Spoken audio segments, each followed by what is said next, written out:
Hey folks, welcome to lesson 6.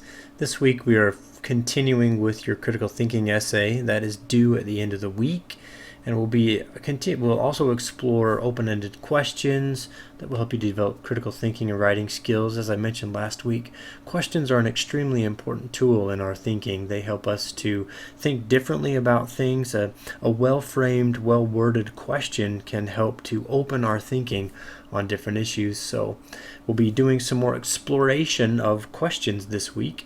And we'll also learn about integrating quotations into writing. This is also an extremely important tool, one that you'll need throughout your academic careers and even beyond.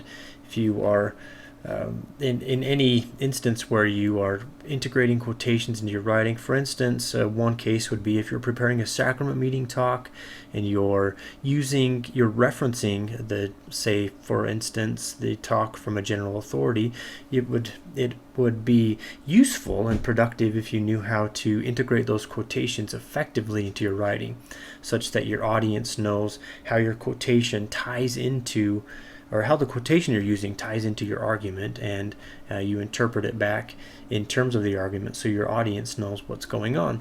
So that's just one instance where being able to integrate quotations effectively into your writing applies beyond the academic sphere. We'll also learn more this week about the importance of transitions and coherence in writing. Last week we had discussed some coherence and unity. These things are really important. The transitions between main ideas, as in on a paragraph level, and also on transitions on a sentence level. They can help to lend coherence to your writing and unity in the things that you're trying to say. And we'll also have some practice avoiding awkward sentences. Because as awkward as we all might sometimes be, reading an awkward sentence really is difficult sometimes to understand what the writer is trying to say. So per usual, the weekly overview is the same as every other week. We've got some things due Wednesday, for instance, your grammar lesson videos, also the reading assignments, the rough draft of your writing assignments, and your first post in the discussion board, which many of you have already posted. It's great. This week in the discussion board, you'll be reading some things from a website that has essays that are either for or against a certain issue. It's called procon.org, I believe. But what it does, or what you'll be doing, is reading 4 different essays, I believe, from that, and then talking about, picking one of them and talking about it on the weekly class discussion board.